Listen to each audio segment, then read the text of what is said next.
नमस्ते प्यारी दीदी एवं प्यारे भाइयों। हम लोग बिहार शिक्षक भर्ती परीक्षा के सेट प्रैक्टिस कर रहे हैं। दोस्तों, मैं मार्केट के सभी पब्लिकेशन के प्रैक्टिस सेटों का अध्ययन करके टॉप 15 सेट तैयार किया हूं, जिससे परीक्षा में आपको बेहतर लाभ मिले। दोस्तों, मैं सभी 15 सेट आप लोगों को प्रैक्टिस करवाऊंगा, तो आप इस चैनल पर बने रहें। दोस्तों, आपके एग्ज़ाम में कुल 120 प्रश्न आएंगे, जिसमें मैथ और रीजनिंग मिलाकर 40 क्वेश्चन रहेंगे और 80 क्वेश्चन रहेंगे जीके जीएस का। तो दोस्तों, आप देख सकते हैं जीके जीएस का वेटेज बहुत ज़्यादा है, इसलिए ज़्यादा से ज़्यादा हम लोग जीके जीएस का प्रैक्टिस करेंगे। दोस्तों, चलिए शुरू करते हैं। क्वेश्चन नंबर 1 से 40 तक मैथ रीजनिंग का क्वेश्चन है और क्वेश्चन नंबर 41 से जीके जीएस का क्वेश्चन है। देखते हैं दोस्तों, क्वेश्चन नंबर 41 में क्या कह रहा है। इनमें से कौन सा पदार्थ तंबाकू में मौजूद होता है? इसका आंसर क्या है दोस्तों? इसका करेक्ट आंसर हो जाएगा ऑप्शन नंबर सी, निकोटिन। तंबाकू में निकोटिन पाया जाता है। कैफीन कॉफ़ी में पाया जाता है। नेक्स्ट क्वेश्चन देखते हैं दोस्तों। 42 में क्या कह रहा है कि निम्नलिखित में से कौन सा आँख का एक विकार है? इसका आंसर क्या है दोस्तों? इनमें से कौन सा आँख का एक रोग है? तो इसका करेक्ट आंसर हो जाएगा दोस्तों ऑप्शन नंबर सी, निकट दृष्टि दोष। निकट दृष्टि दोष ये आँख की एक बीमारी है। दोस्तों, निकट दृष्टि दोष और दूरदृष्टि दोष से आपसे 2 क्वेश्चन पूछा जाता है कि निकट दृष्टि दोष को किस लेंस से ठीक किया जाता है, अवतल लेंस या तो उत्तल लेंस। तो इसका करेक्ट आंसर क्या होगा दोस्तों? तो निकट दृष्टि दोष को अवतल लेंस से ठीक किया जाता है और दूरदृष्टि दोष को उत्तल लेंस से ठीक किया जाता है। दोस्तों, इसमें कभी कभी आप कन्फ्यूजन हो जाते हैं, तो इस कन्फ्यूजन को दूर करते हैं दोस्तों। निकट दृष्टि दोष है, निकट में 3 लेटर आ रहा है, तो इसको ठीक करने के लिए 4 लेटर वाला लेंस चढ़ाएंगे, अवतल लेंस। अवतल लेंस में दोस्तों 4 लेटर आ रहा है। और दूरदृष्टि को दूर करने के लिए दोस्तों दूर में 2 लेटर आ रहा है, तो इसे ठीक करने के लिए 3 लेटर वाला लेंस चढ़ाएंगे, उत्तल लेंस। तो दोस्तों फिर से समझिए एक बार कि निकट दृष्टि दोष को दूर करने के लिए 4 लेटर वाला लेंस से ठीक करेंगे इसे, अवतल लेंस से। और दूरदृष्टि में दूर में 2 लेटर आ रहा है, तो इसे 3 लेटर वाला लेंस से ठीक करेंगे। दूरदृष्टि को दोष को दूर करने के लिए उत्तल लेंस का प्रयोग करेंगे। नेक्स्ट क्वेश्चन देखते हैं दोस्तों। 43 में कहा गया है कि निम्नलिखित में से कौन सा प्राणी आमतौर पर अपने घोंसले में अंडे नहीं देता है? इसका आंसर क्या है दोस्तों? इसका करेक्ट आंसर हो जाएगा दोस्तों कोयल। कोयल घोंसला कभी बनाता ही नहीं है, तो इसलिए इसका आंसर है कोयल। और इसमें कबूतर को शांति का प्रतीक कहा जाता है। अगर आपसे पूछ लिया जाए दोस्तों कि बिहार का राजकीय पक्षी क्या है, तो गोरैया। बिहार का राजकीय पक्षी गोरैया है, तो इसका करेक्ट आंसर हो गया था कोयल। नेक्स्ट देखते हैं दोस्तों। निम्नलिखित में से किस स्थिति में हम कमरे के ताप पर पानी उबाल सकते हैं? इसका आंसर क्या है दोस्तों? इसका करेक्ट आंसर हो जाएगा ऑप्शन नंबर सी, निम्न दाब पर। निम्न दाब पर हम कमरे के ताप पर पानी उबाल सकते हैं। दोस्तों, वायुमंडलीय दाब मापने की उपकरण क्या है? तो बैरोमीटर। नेक्स्ट क्वेश्चन देखते हैं दोस्तों। 2 सतहों की अनियमितताओं का क्या होता है जो स्थैतिक घर्षण का कारण बनता है? इसका आंसर क्या है दोस्तों? इसका करेक्ट आंसर हो जाएगा इंटरलॉकिंग। 2 सतहों की अनियमितताओं का क्या होता है जो स्थैतिक घर्षण का कारण बनता है? इंटरलॉकिंग। नेक्स्ट क्वेश्चन देखते हैं दोस्तों। 46 में निम्नलिखित में से कौन सा अधातु ऊष्मा और विद्युत का सुचालक होता है? दोस्तों, अमूमन अधातु ऊष्मा और विद्युत का कुचालक होता है, लेकिन एकमात्र अधातु है जो विद्युत और ऊष्मा का सुचालक है। तो वो कौन सा है दोस्तों? वो है ग्रेफाइट। ग्रेफाइट एक ऐसा अधातु है जो ऊष्मा और विद्युत का सुचालक है। रही बात दोस्तों ब्रोमीन का, तो ब्रोमीन कमरे के ताप पर द्रव अवस्था में पाए जाने वाला अधातु है ब्रोमीन। और एक क्वेश्चन और पूछा जाता है दोस्तों कि कमरे के ताप पर द्रव अवस्था में पाए जाने वाला धातु कौन सा है, तो वह है पारा। तो इसको ऐसे रिलेट करेंगे दोस्तों, कमरे के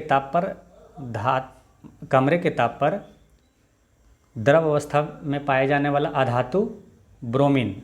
अधातु बड़ा है, अधातु अगर देखेंगे शब्द में बड़ा है तो इसका आंसर हो जाएगा ब्रोमीन। धातु शब्द में छोटा है तो उसका आंसर हो जाता है पारा। पारा भी छोटा है तो आंसर हो जाता है पारा। फिर से समझिए दोस्तों, कमरे के ताप पर द्रव अवस्था में पाए जाने वाला अधातु ब्रोमीन और कमरे के ताप पर द्रव अवस्था में पाया जाने वाला धातु पारा है। नेक्स्ट क्वेश्चन देखते हैं दोस्तों, निम्नलिखित में से किस गैस का ऊर्जा मान, कैलोरी मान सबसे अधिक होता है? इसका आंसर क्या है दोस्तों? इसका करेक्ट आंसर हो जाएगा दोस्तों हाइड्रोजन। हाइड्रोजन का कैलोरी मान सबसे ज़्यादा होता है। नेक्स्ट क्वेश्चन देखते हैं दोस्तों, नेक्स्ट क्वेश्चन 48 होगा। कुत्ते के काटने से कौन सी बीमारी होती है? इसका आंसर क्या है दोस्तों? इसका करेक्ट आंसर हो जाएगा दोस्तों rabies. Option number B rabies. कुत्ते के काटने से रेबीज रोग होता है। इन्फ्लुएंजा फ्लू वायरस के कारण होता है। नेक्स्ट क्वेश्चन है दोस्तों 49 में कहा गया है कि आकाश नीला क्यों दिखाई देता है? इसका आंसर क्या है दोस्तों? इसका करेक्ट आंसर हो जाएगा ऑप्शन नंबर सी, श्वेत प्रकाश में नीले रंग की तरंगदैर्घ्य अपेक्षाकृत निम्न होता है। श्वेत प्रकाश में नीले रंग की तरंगदैर्घ्य बहुत कम होने के कारण आकाश नीला दिखाई देता है। नेक्स्ट क्वेश्चन देखेंगे दोस्तों, ऊर्जा के पारंपरिक स्रोत का दूसरा नाम क्या है? इसका आंसर क्या है दोस्तों? इसका करेक्ट आंसर हो जाएगा ऑप्शन नंबर ए, ऊर्जा के गैर नवीकरणीय स्रोत। पारंपरिक स्रोत को ही गैर नवीकरणीय स्रोत कहा जाता है। नेक्स्ट क्वेश्चन देखते हैं दोस्तों, डैश की कमी अस्कर्वी का कारण बनती है? किस विटामिन की कमी के कारण अस्कर्वी रोग होता है दोस्तों? तो इसका करेक्ट आंसर है option number C, vitamin C की कमी के कारण अस्कर्वी रोग होता है। विटामिन के कमी के कारण रक्त का थक्का नहीं बनता है और विटामिन डी की कमी के कारण रिकेट्स रोग होता है और विटामिन ए की कमी के कारण रतौंधी होता है। तो दोस्तों इसका आंसर हो गया तो option number C, vitamin C की कमी के कारण अस्कर्वी रोग होता है। नेक्स्ट क्वेश्चन देखते हैं दोस्तों, काली खांसी को डैश भी कहा जाता है? इसका आंसर क्या है दोस्तों? तो काली खांसी को परटूसिस भी कहा जाता है। नेक्स्ट क्वेश्चन देखते हैं दोस्तों, मशरूम एक डैश है? इसका आंसर क्या है दोस्तों? तो मशरूम एक कवक है। नेक्स्ट क्वेश्चन देखते हैं दोस्तों, भोजन में डैश की उपस्थिति का परीक्षण करने के लिए आयोडीन का उपयोग किया जाता है? भोजन में किस चीज़ की उपस्थिति का परीक्षण करने के लिए आयोडीन का उपयोग किया जाता है? इसका आंसर क्या है दोस्तों? तो स्टार्च की उपस्थिति का परीक्षण करने के लिए आयोडीन का प्रयोग किया जाता है। नेक्स्ट क्वेश्चन देखते हैं दोस्तों, जानवरों के उनके पर्यावरण के साथ संबंधों के अध्ययन को क्या कहा जाता है? इसका आंसर क्या है दोस्तों? जानवरों के उनके पर्यावरण के साथ संबंध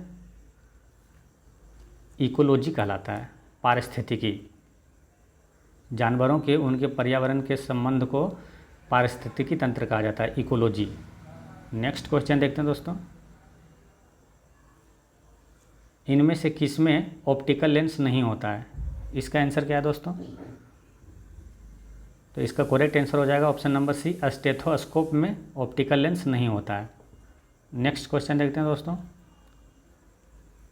निम्नलिखित में से किसमें खाद्य फाइबर प्रचुर मात्रा में होता है? निम्नलिखित में से किसमें खाद्य फाइबर प्रचुर मात्रा में होता है? इसका आंसर क्या है दोस्तों? तो इसका करेक्ट आंसर है सेब। सेब में प्रचुर मात्रा में फाइबर पाया जाता है। नेक्स्ट क्वेश्चन है दोस्तों 58 में कहा गया रक्त के तरल भाग को क्या कहा जाता है? इसका आंसर क्या है दोस्तों? तो रक्त के तरल भाग को प्लाज्मा कहा जाता है। दोस्तों प्लाज्मा रक्त का ही भाग है, रक्त का 55% प्लाज्मा होता है। नेक्स्ट क्वेश्चन देखते हैं दोस्तों, कौन सा पोषक तत्व भंजन के बाद अधिकतम ऊर्जा प्रदान करता है? इसका आंसर क्या है दोस्तों? तो इसका आंसर हो जाएगा वसा। वसा क्या होता है दोस्तों? भंजन के बाद सबसे अधिक ऊर्जा प्रदान करता है वसा। नेक्स्ट क्वेश्चन है दोस्तों, निम्नलिखित में से कौन सा हर्ट्ज के बराबर है? इसका आंसर क्या है दोस्तों? कौन सा हर्ट्ज के बराबर है? तो इसका करेक्ट आंसर हो जाएगा ऑप्शन नंबर डी, प्रति सेकंड। दोस्तों आवृत्ति का एसआई मात्रक हर्ट्ज होता है। आपसे कई बार क्वेश्चन पूछा जाता है एग्जाम में कि आवृत्ति का एसआई मात्रक क्या होता है? तो हर्ट्ज होता है। नेक्स्ट क्वेश्चन देखते हैं दोस्तों, 60 के बाद 61 में कहा गया दोस्तों कि सोडियम डैश में संग्रहित किया जाता है। मतलब सोडियम को किस में रखा जाता है? इसका आंसर क्या है दोस्तों? तो इसका करेक्ट आंसर हो जाएगा मिट्टी का तेल। सोडियम को मिट्टी के तेल में रखा जाता है। और एक और क्वेश्चन पूछा जाता है दोस्तों कि फास्फोरस को किस में रखा जाता है? तो फास्फोरस को पानी में रखा जाता है। नेक्स्ट क्वेश्चन देखते हैं दोस्तों, किस बीमारी की रोकथाम साल्क वैक्सीन की मदद से की जाती है? इसका आंसर क्या है दोस्तों? किस बीमारी की रोकथाम साल्क वैक्सीन से किया जाता है? तो इसका करेक्ट आंसर हो जाएगा दोस्तों पोलियो। दोस्तों अगर आपको मालूम होता कि पोलियो टीका का आविष्कार किसने किया तो इसका आंसर आप टिक कर सकते थे, क्योंकि पोलियो टीका का आविष्कार जॉन सॉल्क ने ही किया था। तो जॉन सॉल्क वैक्सीन की मदद से किसकी रोकथाम किया जाता है? पोलियो का। नेक्स्ट क्वेश्चन देखते हैं दोस्तों, 63 में कहा गया है कि एक तरल द्वारा गैस में परिवर्तित होने वाली प्रक्रिया को कहा जाता है। मतलब जो द्रव है और द्रव वाष्प में परिवर्तित हो जाता है तो क्या कहलाता है? इसका करेक्ट आंसर है दोस्तों ऑप्शन नंबर बी, वाष्पीकरण कहलाता है। नेक्स्ट क्वेश्चन देखते हैं, पौधों के स्वस्थ विकास के लिए पोषक तत्वों के रूप में मिट्टी में जो पदार्थ जोड़े जाते हैं उन्हें डैश कहा जाता है। दोस्तों पौधे के स्वस्थ विकास के लिए जो हम लोग मिट्टी में यूज करते हैं उसे क्या कहा जाता है? तो उर्वरक कहा जाता है। नेक्स्ट क्वेश्चन है दोस्तों कि डैश पोषण को साधारण अकार्बनिक पदार्थों को ग्रहण कर कार्बनिक अणुओं के संश्लेषण के रूप में परिभाषित किया जाता है। डैश पोषण को साधारण अकार्बनिक पदार्थों को ग्रहण कर कार्बनिक अणुओं के संश्लेषण के रूप में परिभाषित किया जाता है। इसका आंसर क्या है दोस्तों? तो स्वपोषी पोषण को साधारण अकार्बनिक पदार्थों को ग्रहण कर कार्बनिक अणुओं के संश्लेषण के रूप में परिभाषित किया जाता है। नेक्स्ट क्वेश्चन है दोस्तों, 66 में कहा गया ट्राइग्लिसराइड एक प्रकार के डैश होते हैं। ट्राइग्लिसराइड्स एक प्रकार के डैश होते हैं। इसका आंसर क्या है दोस्तों? इसका करेक्ट आंसर हो जाएगा ऑप्शन नंबर बी, वसा। दोस्तों ट्राइग्लिसराइड्स रक्त में पाया जाता है। नेक्स्ट क्वेश्चन है दोस्तों, निम्नलिखित में कौन सा ऊर्जा का एक पारंपरिक स्रोत है? ऊर्जा का एक पारंपरिक स्रोत कौन सा है दोस्तों? इसका करेक्ट आंसर हो जाएगा कोयला। पारंपरिक स्रोत उसे कहते हैं दोस्तों जो सीमित हो, मतलब जो आने वाले भविष्य में ख़त्म हो जाए, समाप्त हो जाए, उसे पारंपरिक स्रोत कहते हैं। और गैर पारंपरिक स्रोत कहते हैं जो प्राकृतिक होता है, जैसे सौर ऊर्जा हो गया, भूतापीय, ज्वारीय, ये सब गैर पारंपरिक स्रोत है। नेक्स्ट क्वेश्चन है दोस्तों कि पानी में क्लोरीन की गोलियां या डैश मिलाकर क्लोरीनीकरण किया जाता है। इसका आंसर क्या है दोस्तों? इसका करेक्ट आंसर हो जाएगा ब्लीचिंग पाउडर। पानी में क्लोरीन की गोलियां या ब्लीचिंग पाउडर मिलाकर क्लोरीनीकरण किया जाता है। दोस्तों पानी के रोगाणुओं को नष्ट करने का एक तरीका है क्लोरीनीकरण। नेक्स्ट क्वेश्चन देखते हैं दोस्तों कि निम्नलिखित में से किसमें द्विबीजपत्री बीज होता है? निम्नलिखित में से किसमें द्विबीजपत्री पत्री बीज होते हैं। तो इसका करेक्ट आंसर क्या है दोस्तों? गुलाब। द्विबीजपत्री का मतलब होता है कि उसके बीज पत्र में 2 बीज होते हैं, 2 बीज पत्र होते हैं। नेक्स्ट क्वेश्चन है दोस्तों, निम्नलिखित में से किस रसायन का उपयोग सूक्ष्म जीवों के विकास की रोकथाम के लिए परिरक्षक के रूप में नहीं किया जाता है? निम्नलिखित में से किस रसायन का उपयोग सूक्ष्म जीवों के विकास की रोकथाम के लिए परिरक्षक के रूप में नहीं किया जाता है? इसका आंसर क्या है दोस्तों? तो इसका करेक्ट आंसर है option number D, sodium hydrogen carbonate.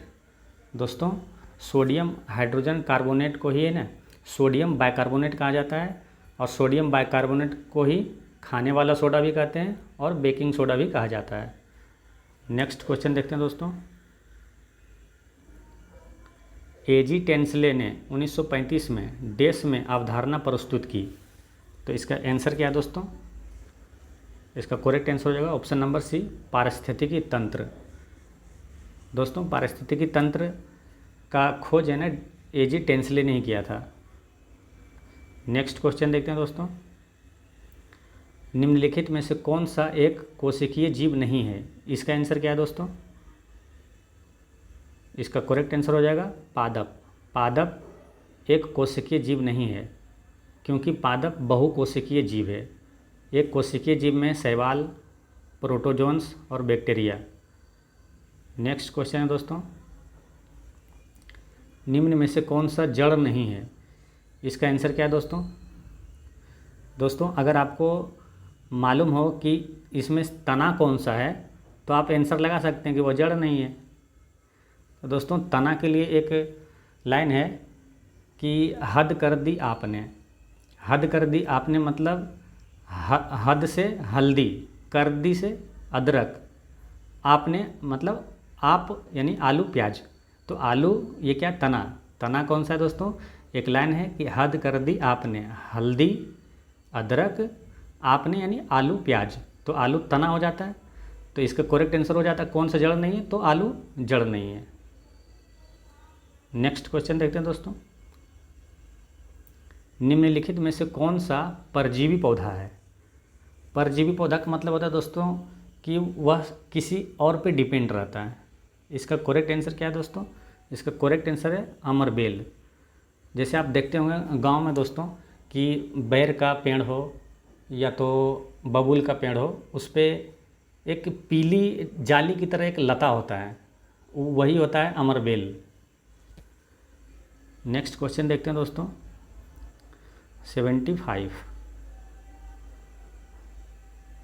75 में कहा गया दोस्तों,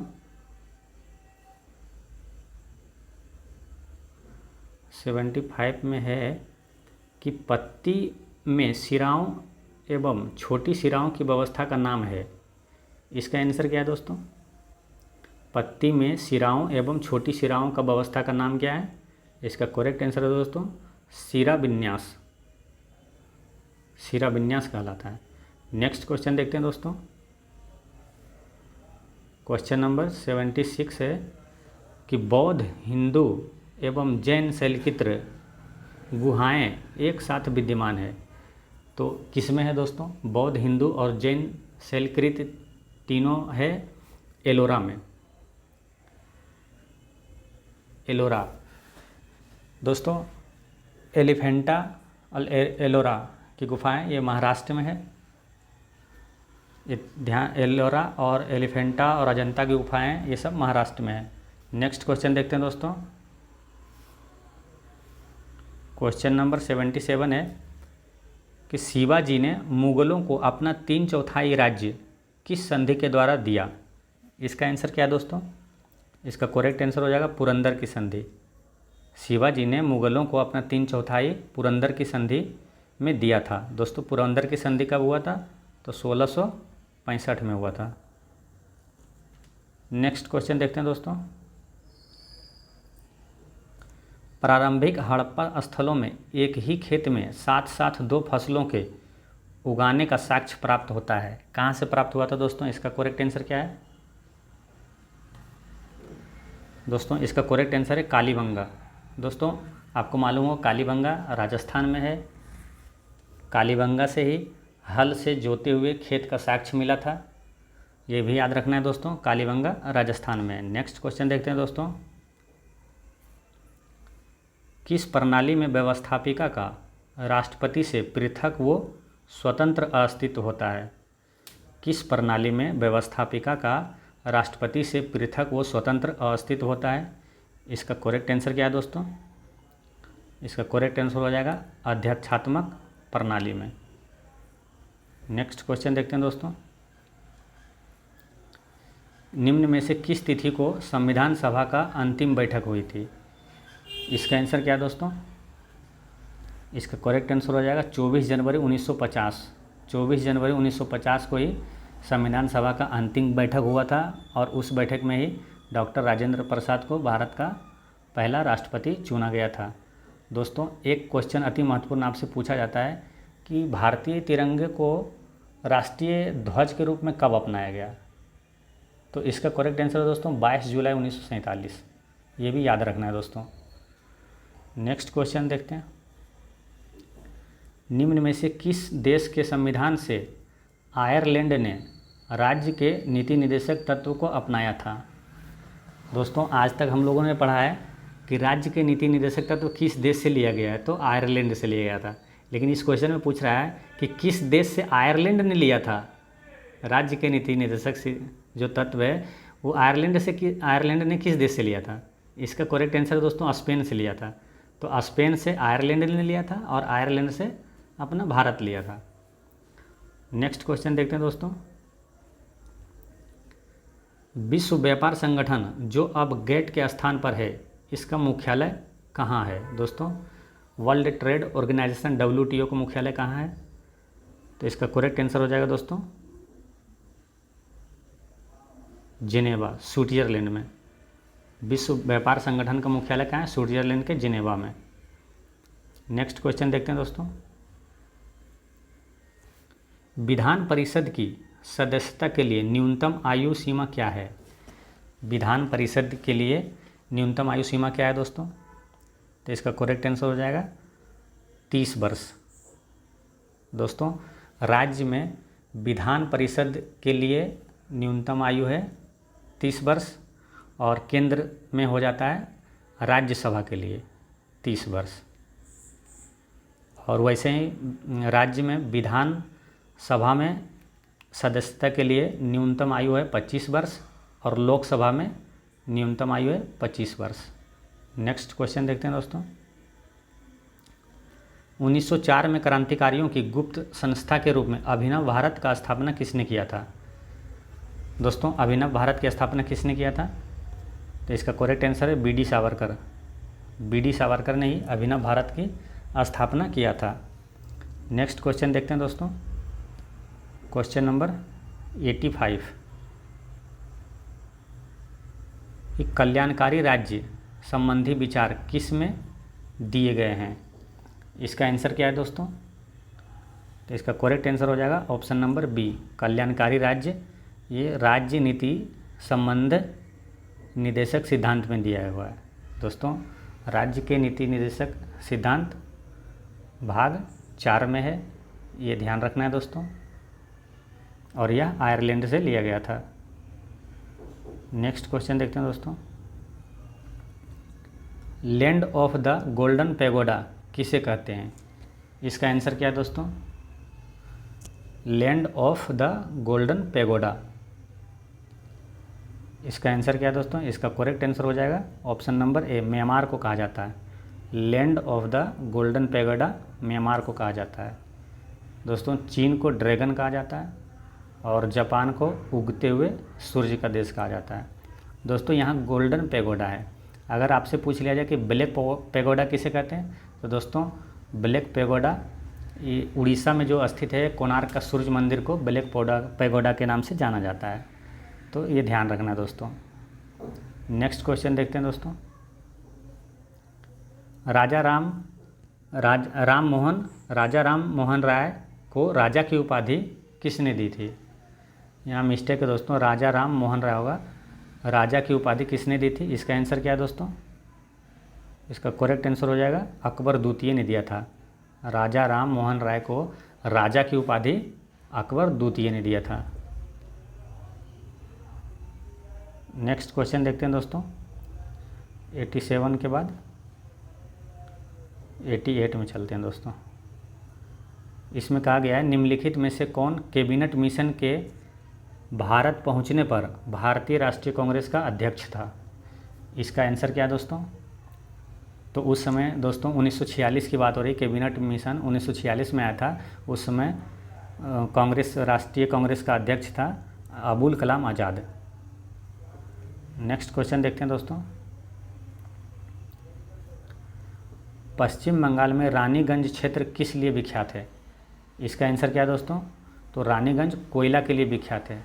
दोस्तों सबसे उच्च कोटि का कोयला एंथ्रासाइट कोयला होता है। अगर आपसे पूछ लिया जाए कि सबसे अधिक मात्रा में कार्बन किस कोयला में पाया जाता है, तो एंथ्रासाइट कोयला में पाया जाता है।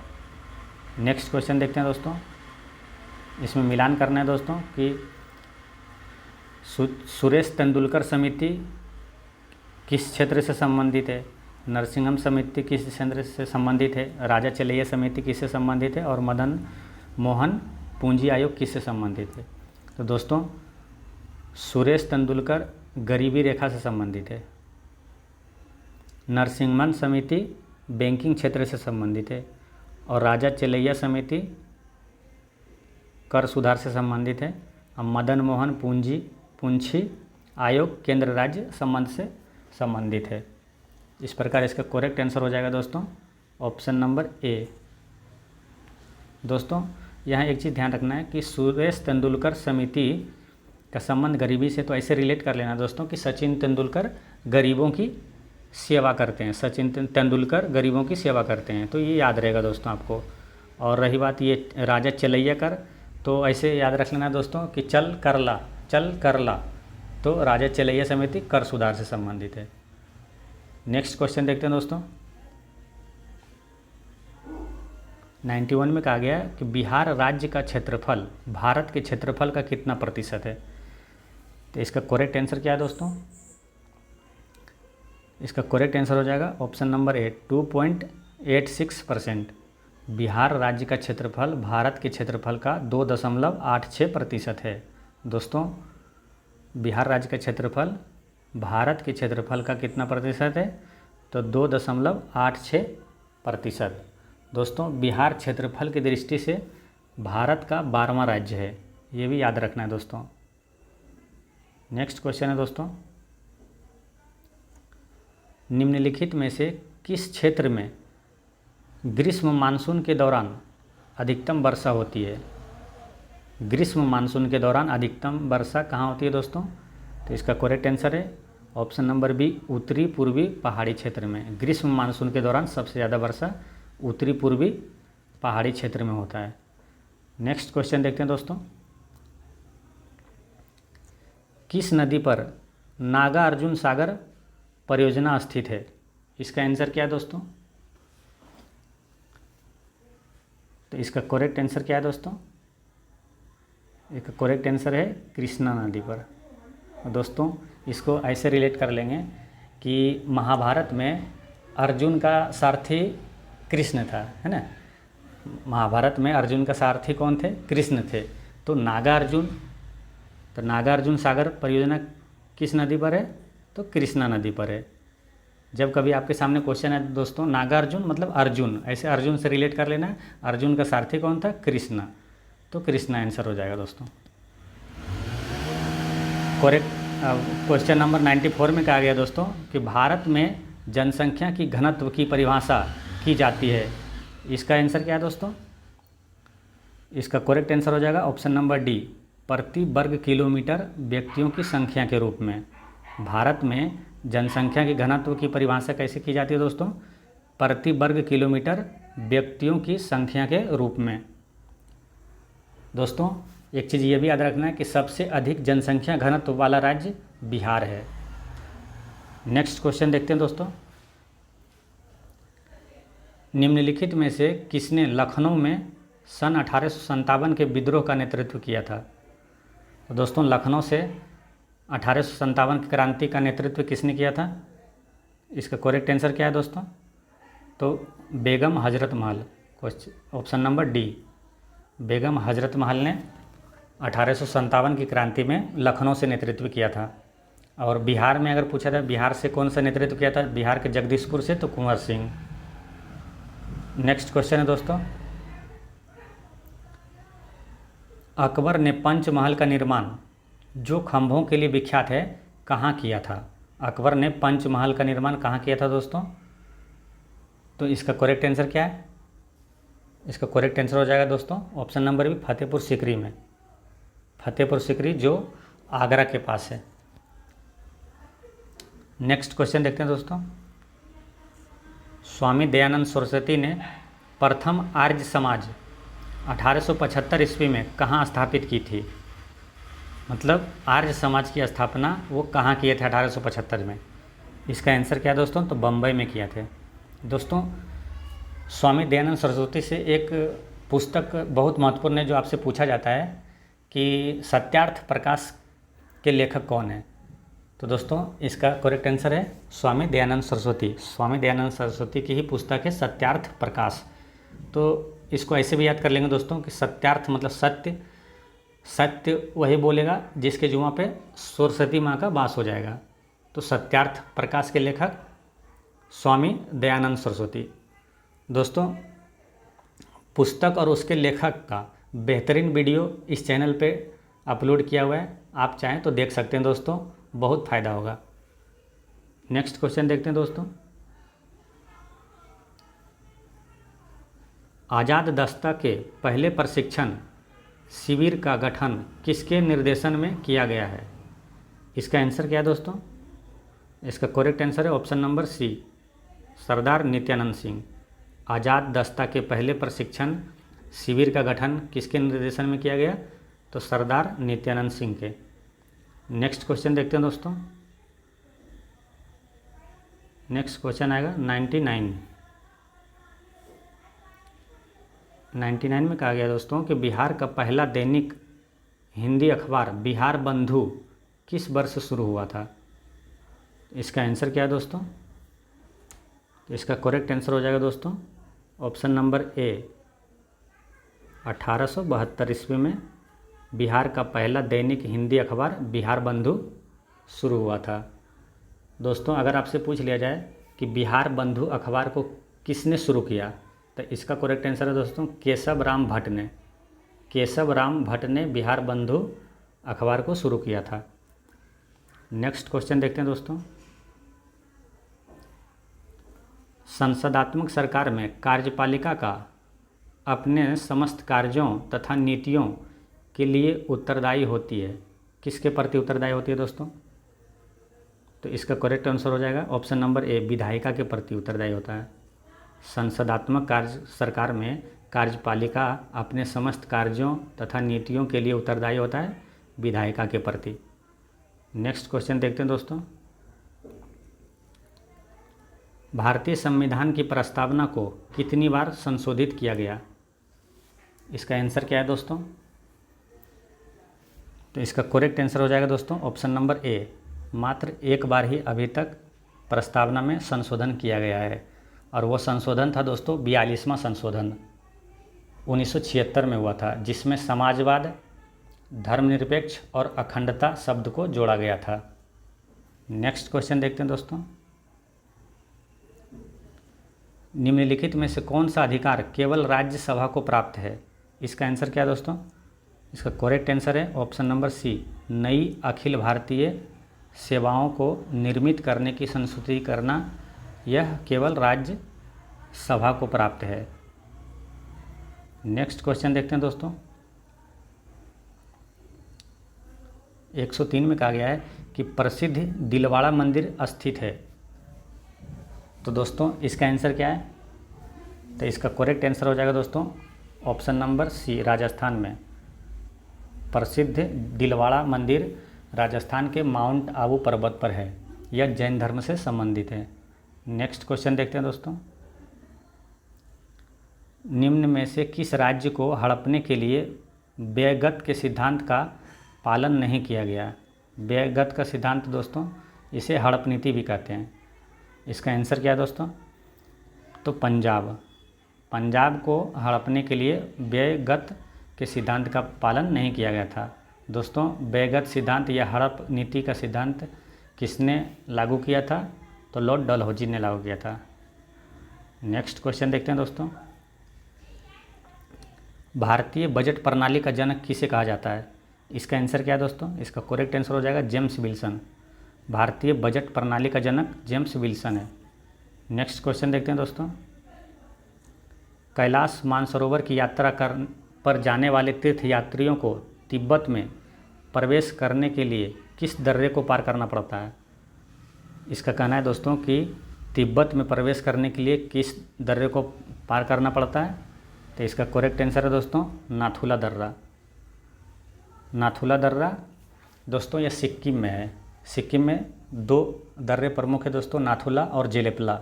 तो इसको ऐसे याद कर लेंगे दोस्तों, ना जय सिक्किम, ना जय सिक्किम, नाथुला और जेलेपला सिक्किम में है। नेक्स्ट क्वेश्चन देखते हैं दोस्तों,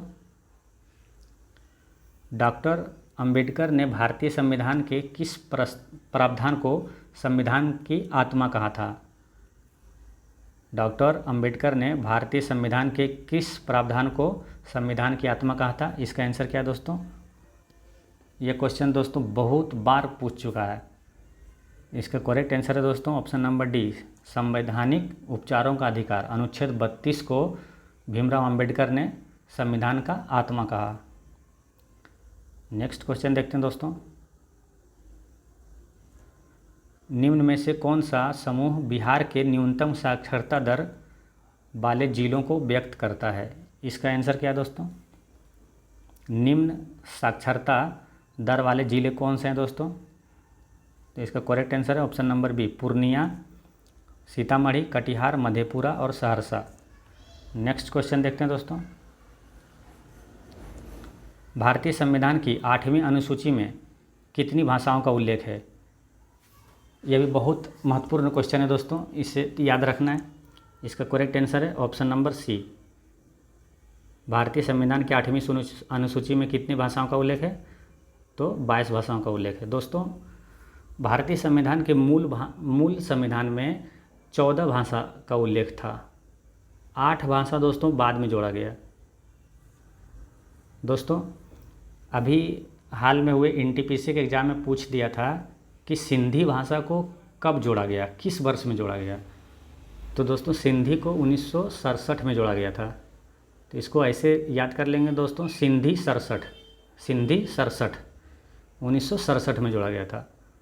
और दोस्तों एक भाषा तो हो गया 1967 में, फिर 3 भाषा को 1992 में जोड़ा गया था। 3 भाषा को 1992 में जोड़ा गया था। तो 1992 में जोड़ा गया था दोस्तों नेपाली, मणिपुरी, कोंकणी। तो इसे याद रखना है दोस्तों, नमक, नेपाली, मणिपुरी और कोंकणी, ये 3 भाषा को 1992 में जोड़ा गया था। अगर आपसे पूछ लिया जाए दोस्तों कि नेपाली भाषा को कब जोड़ा गया या तो मणिपुरी भाषा को कब जोड़ा गया, कोंकणी भाषा, तो आपको ये तो ध्यान रहेगा कि हाँ ये तीनों साथ हैं, नमक, नेपाली, मणिपुरी, कोंकणी, इसको 1992 में जोड़ा गया था। और हो गया, कितना हो गया दोस्तों? 14 और 4 18 हो गया। और 4 भाषा को 2004 में जोड़ा गया। ऐसे रिलेट कर लें दोस्तों, 4 भाषा को 4 में जोड़ा गया। बोडो, डोगरी, मैथिली, संथाली। बोडो, डोगरी, मैथिली, संथाली को 2004 में जोड़ा गया। तो कुल 22 भाषा हो गया। नेक्स्ट देखते हैं दोस्तों, क्वेश्चन नंबर 110 में 110 में कहा गया दोस्तों कि भारतीय संविधान में मौलिक कर्तव्यों का उल्लेख किस अनुच्छेद में किया गया है? इसका आंसर क्या है दोस्तों? इसका करेक्ट आंसर है अनुच्छेद 51 के ए। अनुच्छेद 51 के ए में मौलिक कर्तव्य का उल्लेख है। दोस्तों मौलिक कर्तव्य कहाँ से लिया गया? तो रूस से लिया गया। नेक्स्ट क्वेश्चन देखते हैं दोस्तों, 110 के बाद 111, बिहार में अस्पुर SPUR परियोजना का संबंध है। इसका आंसर क्या है दोस्तों? इसका करेक्ट आंसर है नगर निगम वित्त से। दोस्तों अस्पुर SPUR का फुल फॉर्म है support programme for urban reform. Support programme for urban reform. Next question देखते हैं दोस्तों, मुगल साम्राज्य में नील उत्पादन का सर्वाधिक प्रसिद्ध क्षेत्र कौन था? मुगल साम्राज्य में नील उत्पादन का सर्वाधिक प्रसिद्ध क्षेत्र कौन था दोस्तों? तो इसका करेक्ट आंसर हो जाएगा ऑप्शन नंबर बी, बयाना। बयाना नील उत्पादन का सर्वाधिक प्रसिद्ध क्षेत्र था दोस्तों। बयाना आगरा के पास है, यूपी में। नेक्स्ट क्वेश्चन देखते हैं दोस्तों, किस वर्ष को बाजरा का अंतर्राष्ट्रीय वर्ष घोषित किया गया है? तो इसका आंसर क्या है दोस्तों? इसका करेक्ट आंसर है दोस्तों 2023। 2023 को ही बाजरा का अंतर्राष्ट्रीय वर्ष घोषित किया गया है। नेक्स्ट क्वेश्चन है दोस्तों कि भारत की पहली अंडर वाटर मेट्रो कहाँ निर्माणाधीन है? इसका आंसर क्या है दोस्तों? इसका करेक्ट आंसर है दोस्तों कलकत्ता। कलकत्ता में ही भारत में पहली पानी के अंदर मेट्रो चला है। नेक्स्ट क्वेश्चन देखते हैं दोस्तों, विश्व कैंसर दिवस 2023 की थीम क्या है? इसका आंसर क्या है दोस्तों? इसका करेक्ट आंसर है option number D, close the care gap. विश्व कैंसर दिवस 2023 की थीम है क्लोज द केयर गैप। दोस्तों विश्व कैंसर दिवस कब मनाया जाता है? तो 4 फरवरी को। नेक्स्ट क्वेश्चन देखते हैं दोस्तों, केंद्रीय बजट 2023-24 की 7 प्राथमिकताएं सप्तर्षि में क्या शामिल नहीं है? इसका आंसर क्या है दोस्तों? इसका करेक्ट आंसर है हेल्थ सेक्टर। केंद्रीय बजट 2023-24 की 7 प्राथमिकताएं सप्तर्षि में हेल्थ सेक्टर शामिल नहीं है। नेक्स्ट क्वेश्चन देखते हैं दोस्तों, क्वेश्चन नंबर 117 में है कि 26 मार्च 2023 को लॉन्च किए गए वन वेब इंडिया 2 मिशन के लिए इस्तेमाल किए गए लॉन्च वाहन का नाम क्या है? 26 मार्च 2023 को लॉन्च किए गए वन वेब इंडिया 2 मिशन के लिए इस्तेमाल किए गए वाहन का नाम क्या है दोस्तों? तो इसका करेक्ट आंसर हो जाएगा ऑप्शन नंबर ए, LVM3M3। दोस्तों यह वन वेब इंडिया 2 मिशन यह श्रीहरिकोटा से लॉन्च किया गया था, श्रीहरिकोटा आंध्र प्रदेश से। नेक्स्ट क्वेश्चन देखते हैं दोस्तों, महिला प्रीमियम लीग टूर्नामेंट में विजयी हुई क्रिकेट टीम का नाम क्या है? महिला प्रीमियम लीग क्रिकेट टूर्नामेंट में विजयी हुई क्रिकेट टीम का नाम क्या है? इसका आंसर क्या है दोस्तों? तो मुंबई इंडियंस। और इस बार 2023 का IPL कौन जीता था दोस्तों? तो चेन्नई सुपर किंग्स, ये भी याद रखना है। नेक्स्ट क्वेश्चन है दोस्तों, संयुक्त सैन्य अभ्यास अजय वॉरियर 2-3 किन देशों के बीच हुआ? तो मोटा मोटी याद रखना है दोस्तों कि अजय वॉरियर सैन्य अभ्यास किस देश के साथ होता है? तो यह होता है दोस्तों भारत और यूनाइटेड किंगडम के साथ। नेक्स्ट क्वेश्चन है दोस्तों, Modi shaping a global award in flux किसने लिखी है? इसका आंसर क्या है दोस्तों? इसका करेक्ट आंसर है दोस्तों एस जयशंकर। एस जयशंकर वर्तमान में विदेश मंत्री हैं। Modi shaping a global orders in flux S Jaishankar ने लिखा है, जो वर्तमान में भारत के विदेश मंत्री हैं। दोस्तों यह सेट नंबर 3 समाप्त होता है। दोस्तों पिछले वीडियो में मैंने आपसे एक क्वेश्चन पूछा था कि बिहार के किस ज़िले में फलों का उत्पादन सर्वाधिक होता है? तो दोस्तों इसका करेक्ट आंसर है मुजफ्फरपुर। मुजफ्फरपुर में बिहार में सबसे ज़्यादा फल का उत्पादन होता है। दोस्तों आज का क्वेश्चन है कि भारतीय राष्ट्रीय कांग्रेस का पहला अधिवेशन बिहार में कहाँ हुआ था? क्वेश्चन एक बार फिर सुनिए दोस्तों कि भारतीय राष्ट्रीय कांग्रेस का पहला अधिवेशन बिहार में पहला अधिवेशन कहाँ हुआ था? तो इसका आंसर आप कमेंट में बताना दोस्तों। जय हिंद दोस्तों।